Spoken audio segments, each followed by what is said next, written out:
rin naman kasi asawa.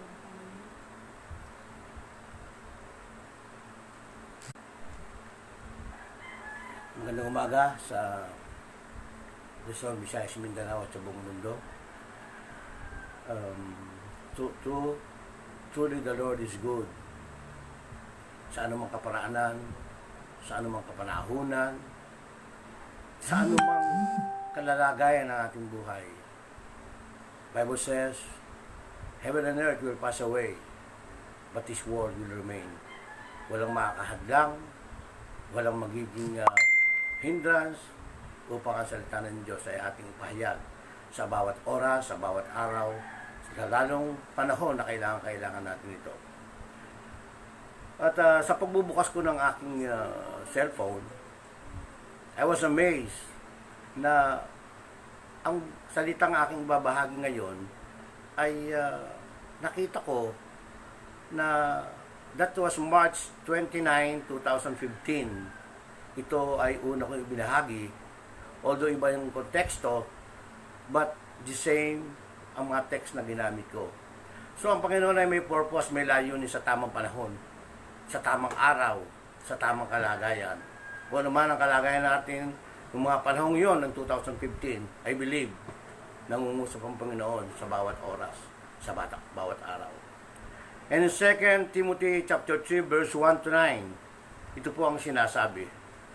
Datapot alamin mo ito, sa mga huling araw ay darating ang mga panahong mapanganib, sapagkat ang mga tao'y magiging maibigin sa kanilang sarili, maibigin sa salapi, mayayabang, mga mapagmalaki, mapagtungayaw, masuwayin sa mga magulang, mga walang turing, mga walang kabananan, walang katutubong pag-ibig, walang paglulubag, mga palabintangin, mga walang pagpipigil sa sarili, mga mabangis, hindi mga maibigin sa mabuti, mga lilo, mga matitigas ang ulo, mga palalo, mga maibigin sa kalayawan kaysa maibigin sa Diyos, na may anyo ng kabanalan, datapot tinanggihan ng kapangyarihan ito. Lumayo ka rin naman sa mga ito, sapagkat sa mga ito ang nanggagapang sa mga bahay at binibihag ang babaeng haling na lipos ng mga kasalanan, hinihila ang mga iba't ibang pita na laging nagsisipag-aral at kailanman ay hindi nakararating sa pagkaalam ng katotohanan. At kung paanong si James at si James ay nagsilabang kay Moises, ay gayon din naman ang mga ito ay nagsisilaban sa katotohanan. Mga taong masasama ang pag-iisip, mga itinakwil tungkol sa pananampalataya, ngunit sila may hindi makapagpapatuloy sapagkat manghahayag sa lahat ng mga tao ang kanilang kamangmangan, gaya naman ng pagkahayag sa mga iyon. In Ephesians chapter 6, verse 1 to 3, ito po ang sinasabi, mga anak, sundin niyo ang inyong mga magulang alang-alang sa Panginoon, sapagkat ito ang nararapat. Igalang mo ang iyong ama at ina. Ito ang may kalakip na pangako. Ganito ang pangako, ikaw ay giginhawa at lalawig ang iyong buhay dito sa lupa. Just like in the days of Noah, nung ang panahong ito ay punong-puno at lipos ng katigasan ng ulo ng mga tao, sa panahong ito at panahon ngayon, tunay nga ang sinabi ng mga ngaral, ang nangyari noon at nangyari ngayon ay paulit-ulit lamang. Walang bago. Lahat ay nangyari na. Just like in the days of Noah, Genesis 6 verses 5 to 8, ito po ang sinasabi. The Lord saw the wickedness of man was great in the earth, and that every intention of the thoughts of his heart was only evil continually. And the Lord regretted that he had made man on the earth, and it grieved him to his heart. So the Lord said, I will blot out man whom I had created from the face of the land, man and animals and creeping things and birds of the heaven, for I am sorry that I have made them. But Noah found favor in the eyes of the Lord. These are the generation of Noah. Noah was righteous man, blameless in his generation. Noah walked with God, and Noah had 3 sons, Shem, Ham, and Japheth. Now the earth was corrupt in God's sight, and the earth was filled with violence. And God saw the earth, and behold, it was corrupt, for all flesh had corrupted their way on the earth. And God said to Noah, I have determined to make an end of all flesh, for the earth is filled with violence through them. Behold, I will destroy them with the earth. Make yourself an ark of gopher wood. Make rooms in the ark, and cover it inside and out with pitch. This is how you are to make it the length of this ark, 300 cubits, its breadth 60 cubits, and its height 30 cubits. Make a roof for the ark, and finish it to a cubit above, and set the door of the ark in its side. Make it with lower, second, and third decks. For behold, I will bring a flood of waters upon the earth, to destroy all flesh, in which is the breath of life under heaven. Everything that's on the earth shall die, but I will establish my covenant with you, and you shall come into the things of flesh, into of every sort, into the ark, to keep them alive with you. They shall be made one female, male and female, of the birds according to the kinds, and of the animals according to the kinds, of every creeping things of the ground, according to its kind. Two of every sort shall come to you, to keep them alive. Also take with you every sort of food that is eaten. The store is up, it shall serve as food for you and for them. Noah did. He did all that God commanded him. I will dwell on the one thing na sinabi dito sa New Testament at sinabi dito sa Old Testament during the time of Noah. Matitigas ang ulo. At ang sabi rito sa Kawikaan, Proverbs chapter 1 verse 32, sapagkat ang katigasan ng ulo ng mga tao ang papatay sa kanila. Sa panahon ni Noah, sobrang tigas ng ulo ng mga tao. For 120 years na si Noah ay naghahayag na magkakaroon ng malakihang unos, baha. Ngunit ang mga tao ay hindi nakinig sa kanila. For 120 years na ginawa ang arko, ito ay winalang bahala ng mga tao. Kaya nang dumating ang unos, ang baha, lahat ng mga tao ay nag-aasawa, nagpapakasal, nagiinom, lahat ng bisyo ay ginagawa, just like today, na sobrang titigas ng ulo ng mga tao. Just like in the New Testament na sinabi rito, ng mga bata, ang mga tao ay magiging matigas ang ulo, palabintangin, mayayabang, walang mabuti kung hindi sila, walang magaling kung hindi sila, at ang bawat tao ay nasa ugat ng kasamaan. Just like in the days of Noah, kung papaano na ang mga tao ay hindi man lang nakinig sa mga banta, sa mga pahiwatig ng ating Panginoon. Bakit ko isinight ang mga talatang ito? Anong kaugnayan nito sa kasalukuyang nangyayari? Isaiah 26 verse 20, ito po ang sinasabi, pumasok kayo sa inyong bahay, bayang kong hinirang, isara ninyo ang mga pinto, magtago kayo hanggang humupa ang galit ng Panginoon. Yung lock-in na sinasabi, nangyari na ito noon. Upang maiwasan, palagpasin ang puot ng Panginoon. Pero sa ngayon, ilang tao, gaano karaming tao ang hindi nakikinig? Gaano karaming tao ang nananatili sa lansangan, nagmamayabang na hindi sila tatamaan ng anumang virus, nagmamayabang na kayang-kaya nila ang lahat ng ito. Lahat sila ay nagkukumpol-kumpol, hindi sinusunod ng tinatawag na social distance. Wala ito sa kanila. Just like in the days of Noah, just like in the New Testament na sinasabi sa 2 Timothy 3:9, na ang mga tao ay matitigas ang ulo. That's why, kinunik ito sa nangyayari sa kapaligiran. At sa aking maikling panahon ng pagtigil sa tahanan, nakita ko yung mga positibong nangyari at mga positibong mga bagay na nais ng Panginoong ipahiwatig sa atin.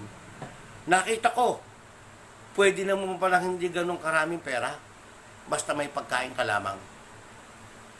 Pwede rin naman palang hindi ka nakakotse, dahil wala namang lugar o mga pwede natin puntahan na kailangan ng sasakyan.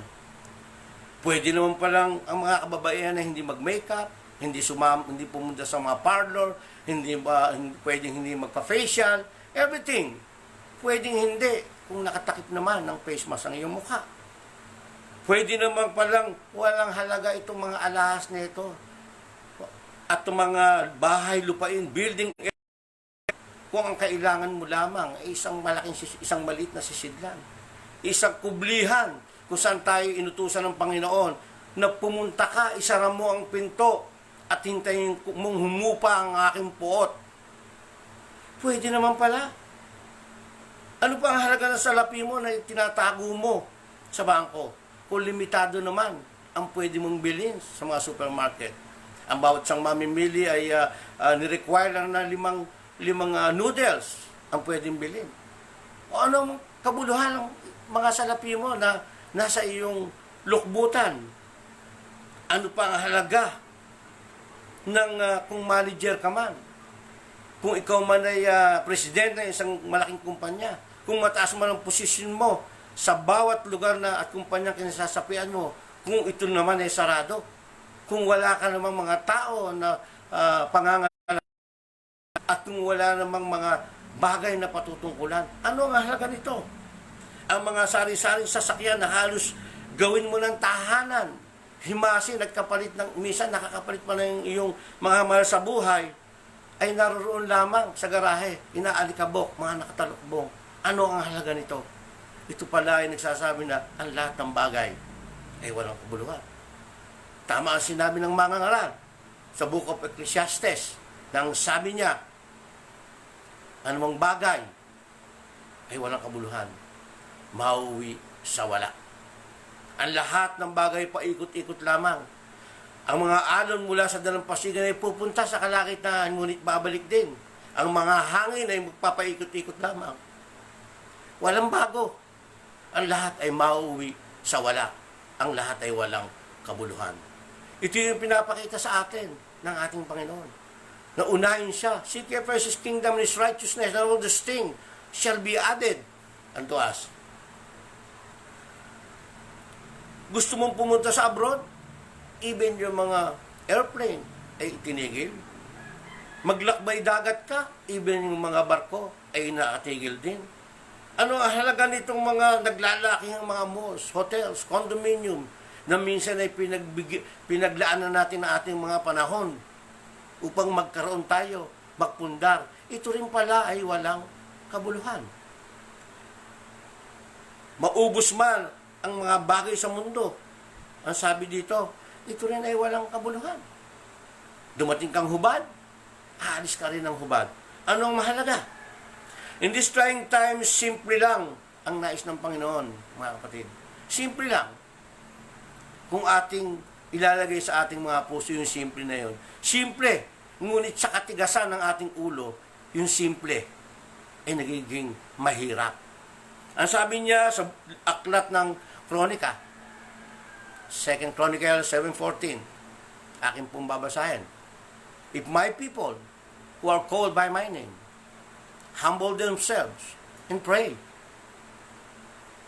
seek my face, turn from their wicked ways, then I will hear from heaven, forgive their sins, and heal their land. Doon sa unang talata ng 2 Chronicle 7:13, sabi po rito, when I shut up the heavens so that there is no rain, or command the locusts to devour the land, or send pestilence among the people.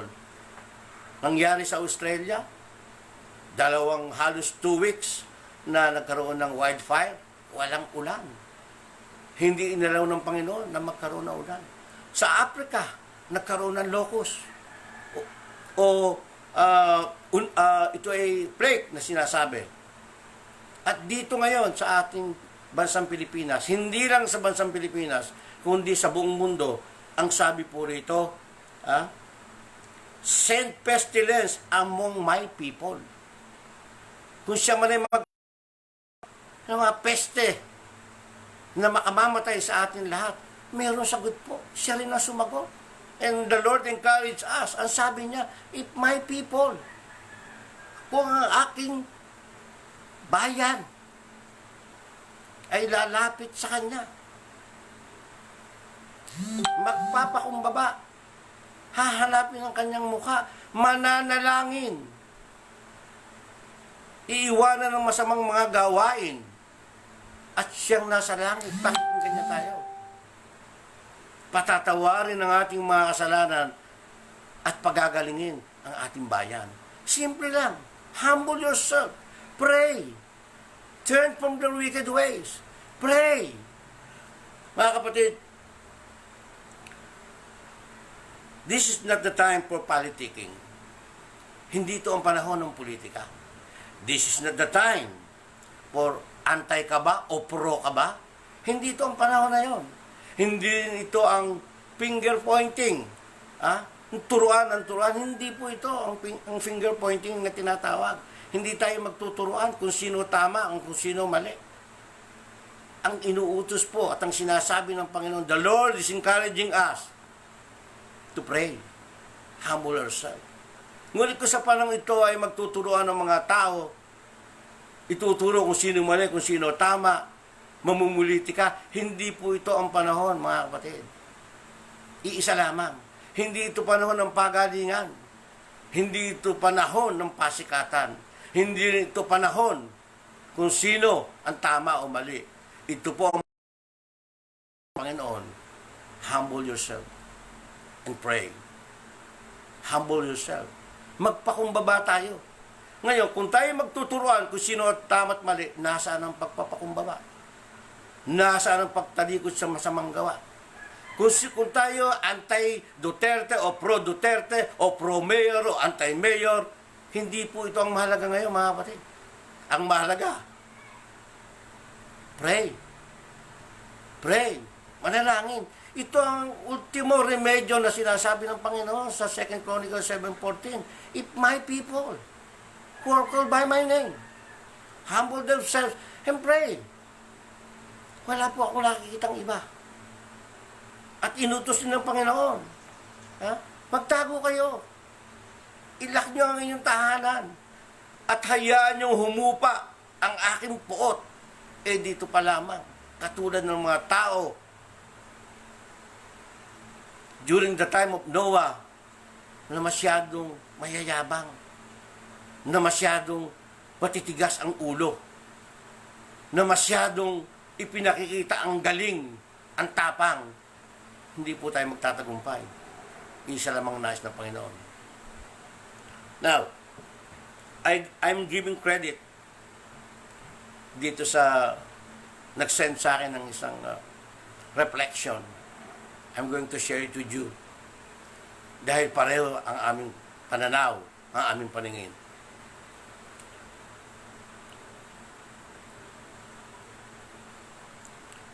Suddenly, the gasoline went down. Pollution went down. People started to have more time. So much time they do not know what to do with it. Parents are spending time with their kids as a family. Work is no longer a priority, or traveling or social life either.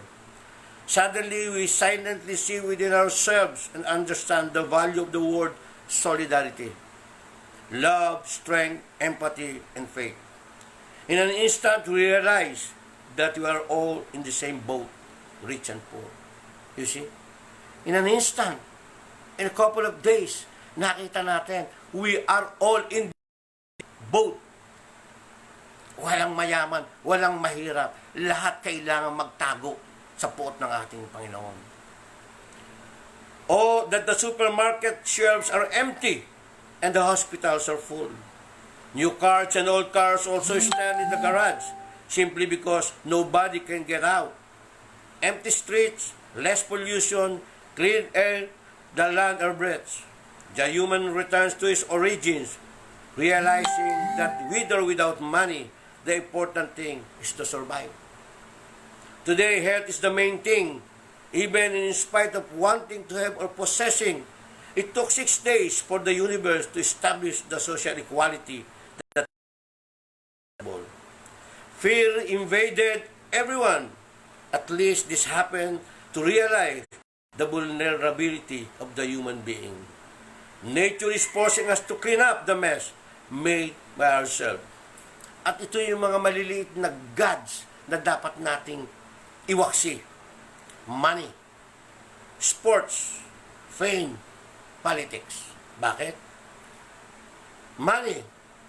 Hindi ko sinasabing hindi natin kailangan ng pera. Kailangan natin yan. But the love of money is the root of all evil. The love of money. Sports, nakaradalasan, iyan ang pinagtutuunan natin ng pasin, na inuubos natin ang panahon natin sa mga bagay na ito. Kaya tingnan nyo nangyari. PBA, NBA sarado. Stadium sarado. Fame, katanyagan ng sino man. Mga artista, mga musikero, mga awit. Minsan dyan na tayo nakatuto. That is idolatry. Ang nangyari? Sarado ang mga theaters. Why? Dahil inaagaw nito ang para sa Panginoon. Politics. Politics is the main issue all over the world. Kapangyarihan ng gobyerno, kapangyarihan ng mga nasa gobyerno, mula sa barangay up to the higher level of society. Minsan, dyan nakatingin ang mga tao sa mga kapangyarihan yan. Ano nangyari? Wala na rin itong kapangyarihan. Most of our politicians nasaan? Nasa kanilang mga tahanan. Nagtatago rin. Walang makaiiwas sa puot ng ating Panginoon. Ngunit ang sinasabi dito sa 2 Chronicles 7:14, if my people who are called by my name humble themselves and pray, turn from their wicked ways, seek my face, then I will hear from heaven, forgive their sins, and heal their land. Pray. Humble yourself. Hindi sa panahon ng ganitong kalagayan, nagtatalo-talo pa sa Senado, nagtatalo-talo pa sa Kongreso, nagtatalo-talo pa sa lahat. Wala tayong kapangyarihan. Pinakikita ng Panginoon, siya lamang ang may kapangyarihan, ang may control sa lahat ng mga ito. What the coronavirus is teaching us, brothers and sisters, our protection is God. God alone. Hindi tayo kaya proteksyonan ng mga bagay na nitikahan lamang ng tao. Hindi tayo makapagkukumbri. Only God. What is our best refuge? Our home. Wala tayong ligtas na sandigan at muog na pwedeng magkalnong sa atin kundi ang ating tahanan. Walang iba. What is our best company? Our family. Marami tayong kaibigan, marami tayong mga mahal sa buhay, ngunit kung sila hindi natin kasama, may priority sila ang kanilang pamilya. So our best company is our family. Walang iba. Walang ibang kasama mo, kundi ang iyong pamilya.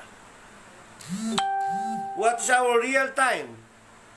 Our real time is today, not tomorrow. Because nobody knows kung bukas narito pa tayo. Kung di mangyayari ang sinasabi ng ating Panginoon, na kung mga tao ay hindi magpapakumbaba at hindi mananalangin, paano pagagalingin ang ating bayan kung lahat ay matitigas ang ulo? Just like in the days of Noah. Just like in the days of during the time na mga tao ay pinakikita ang kayabangan, kahunghangan, matalino ngunit hunghang, matalino ngunit mangmang, dahil ang kanilang talino ay sa kanilang sarili ng gagaling. What is our nature's call? To stop us. Tumigil tayo. Its message, to wait and respect. Tumigil tayo, maghintay, at respetuhin natin ang nais ng Panginoon. Bawat araw, bawat oras, bawat sandali na ating buhay, ito'y walang katiyakan. Kung di tayo tutugon, wala tayong pag-asa. Kung di tayo tutugon sa panawagan na pag-encourage sa atin ng Panginoon, that we should humble ourselves, pray, seek my face, sabi ng Panginoon. Turn from their wicked ways. Doon siya makikinig sa atin. Doon siya makikinig sa atin, magpapatawad, at doon may pag-asa tayo na pagagalingin ang ating bayan. So, brothers and sisters, isa lamang iiwanan ko sa ating lahat. Sa panahon ito, na panahon ng sakit ng ating bayan, kundi ng buong mundo. Hindi lamang ng ating bayan, bayang Pilipinas, kundi ng buong mundo. Ito ay panahon kung saan tayo magyayakap, magkakapit-bisig, sama-sama kahit sa ating kanya-kanyang tahanan. Hindi ito panahon ng pagalingan, hindi ito panahon ng pamumulitika, hindi ito panahon kung sino ang tama at mali. Ito ay panahon kung saan sama-sama tayong luluhod sa ating Panginoon sa pangalan ni Jesus. This is the time for us that we can show our love to our God. Again, religion cannot save us. Ano mang religion tayo, hindi tayo kayang iligtas. Ang makapagliligtas lang sa atin ay ating tunay at tamang relasyon sa ating Diyos na buhay. Wala sino makapagliligtas sa atin. Huwag sanang matigas ang ating mga ulo, damihin natin ang kanyang mensahe. Ang kailangan natin sa panahon nito ay manalangin. Let us pray. Father, we come to you with a humble spirit and a humble heart. And Father, in the name of Jesus, nakarating sa iyong mga anak ay yung mensahe. Wala kami kakayanan. Truly, Lord, without you, we are nothing. Wala kami kaya. Wala kami kaya gawin ko sa aming sarili lamang. Forgive us, Lord, sa aming mga kasalanan. Forgive us, Lord, sa aming mga kayabangan. Forgive us, Lord, sa aming mga talino na ginagamit namin sa hindi tamang pamamaraan mo. Samahan mo kami, Panginoon. I hope and pray na ang lahat ng makarinig na yung mensahe ay kasama kong mananalangin sa iyo at tutugunin namin ang iyong panawagan. Ang nais mo lamang, kami lumapit sa iyo. At ang sabi mo sa Jeremiah 33 verse 3, Call unto me and I will show you great and mighty things which you do not know. At ito ay pangako mo na kapag kami tumawag sa iyo, ipakikita mo sa amin ang mga dakilang bagay na hindi sukat namin nakalain ay magaganap. Inaangkin namin, Panginoon, ang tagumpay. Sa datang ito, we give you back the honor, the glory and all the praise. In Jesus' name. Amen.